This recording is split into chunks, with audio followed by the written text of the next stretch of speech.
You know, that question right there, it just hits home, doesn't it? It gets right to the heart of a frustration I think we have all felt. You put in the hours, you study hard, you learn something new, only to have it feel like it's just vanished from your mind a day later. It's like, what was even the point? Hello to all viewers of my channel. Today, we're going to tackle that exact problem head on. We're going to dig into why our brains are, believe it or not, actually built to forget. And this is the important part, how we can fight back using two incredibly powerful science-backed learning strategies. That's right, we're going to supercharge your memory.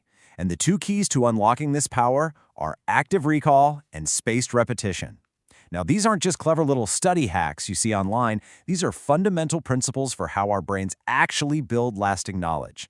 And by the end of this, you'll know exactly how to use them to make what you learn finally stick. Okay, so first things first, we need to understand the enemy. And here's the twist. The enemy isn't that you have a bad memory.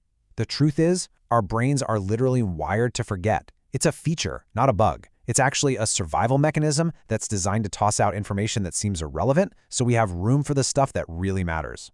And this is not some new age discovery. In fact, if we go way back to the 1880s, a German psychologist named Hermann Ebbinghaus, well, he meticulously documented this exact phenomenon. He's the one who discovered what's now called the forgetting curve, and it shows just how shockingly fast our memory fades. And when I say fast, I mean fast. The sheer speed of this forgetting is just staggering. Get this, within a single hour of learning something new, you've probably already lost half of it. That's right, 50%. That lecture you just sat through, poof, half of it, gone. But wait, it gets worse. If you wait just one day, just 24 hours, that number jumps up to 70%. This just proves that without a real strategy, most of our efforts to learn are kind of like trying to write in the sand at the beach. The tide comes in and washes it all away almost immediately. So why? Why does this happen? Well, a huge part of the problem is that our go-to study methods, they're just fundamentally flawed. You know, things like rereading your notes over and over or highlighting half the textbook. They feel productive, right? But they're passive. You're just recognizing the information. You're not actually forcing your brain to do the heavy lifting required to build a strong, lasting memory. So, if that passive review doesn't work, what does? Well, this brings us to our first powerhouse technique, active recall. And honestly, the best way to think about it is exactly like this. It's a workout for your brain. So active recall, you might also hear it called retrieval practice, is just the simple act of pulling information out of your brain. Instead of just passively looking at the answer, you force yourself to remember it. That little moment of struggle, that effort, that's the magic. That's what strengthens the neural pathways, making that memory stronger and way easier to access the next time you need it. I mean, just look at the difference between these two approaches. On the left, you've got the passive stuff, just recognizing. But on the right, you've got active retrieval, answering a flashcard, trying to summarize a chapter from memory without looking, or, my personal favorite, trying to teach the concept to a friend. These things force your brain to actually work for the information. And hey, the results, they really speak for themselves. There's a ton of research on this, and it shows that after just 1 week, students who simply reread their notes only retained about 36% of the material. But the students who used active practice, they retained a massive 80%. That is more than double the retention. The evidence is just crystal clear. Active recall works. Okay, but active recall is really only half the battle. To truly, and I mean truly, beat that forgetting curve, you need to combine that brain workout with a smart schedule. And this is where our second technique, spaced repetition, comes into play. Spaced repetition is all about the timing. Instead of cramming all your study sessions together right before a test, you strategically space them out. The whole goal is to review information at the exact moment you're about to forget it. Every time you successfully recall it, you essentially hit the reset button on that forgetting curve, making the memory stronger and way more durable. Here's a great way to think about it. Cramming for an exam is like frantically trying to stuff an overpacked suitcase. Yeah, you might be able to force it shut for a minute, but the second you open it, everything just bursts out. Spacing, on the other hand, is like packing carefully over time. Each item has its place, it's organized, and that knowledge stays secure for the long haul.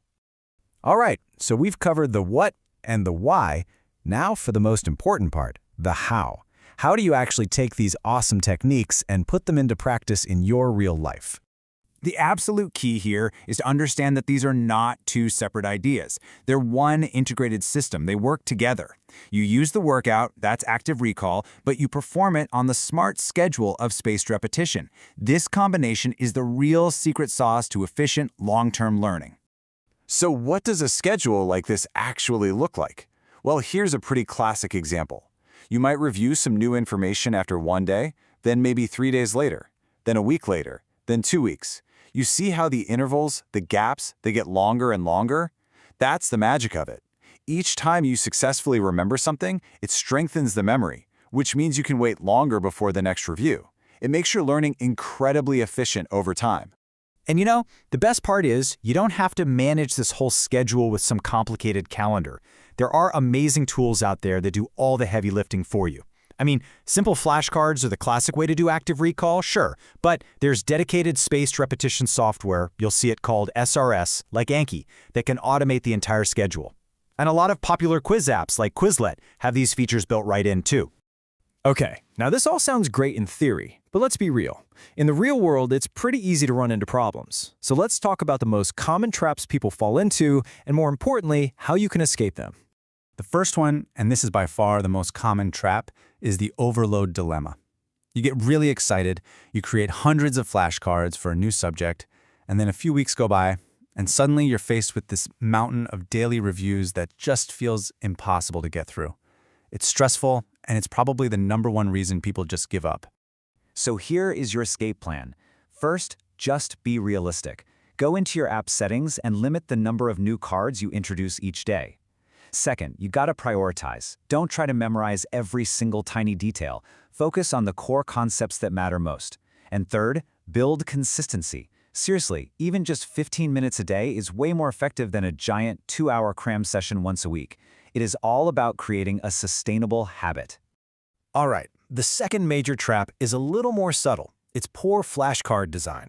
It is so easy to accidentally create cards that test your ability to recognize an answer rather than actually recall it from scratch. And this tiny little mistake can completely defeat the whole purpose of the exercise. Let's just look at the difference here between a good prompt and a bad one. Asking, what are the mitochondria? It's just too vague. Your brain can get away with a fuzzy answer like powerhouse of the cell. But a much better question is super specific, forcing you to retrieve a precise fact. Which organelle generates most of the cell's ATP via cellular respiration? See that? That simple change transforms a weak recognition cue into a powerful recall workout for your brain. So why does all this effort even matter in the long run? Well, because as the brilliant scientist Richard Hamming once said, knowledge and productivity are like compound interest. Every single fact you truly lock into your long-term memory becomes a foundation you can build on. This isn't just about passing tests, it's about building a powerful interconnected web of knowledge that literally grows exponentially over your lifetime. You know, these techniques, they aren't new. The science has been solid for over a century, which really leaves us with a final, and I think pretty important question to ponder. If this is how our brains are proven to learn most effectively, why on earth isn't it the standard in our schools and universities? So to wrap it all up, yes, we are all hardwired to forget, but we are absolutely not helpless. By trading in that passive review for the real brain workout of active recall, and then pairing it with the smart timing of spaced repetition, you can actually take control of your learning and build knowledge that truly lasts. Subscribe to the channel and like, and also suggest your topics for future videos in the comments.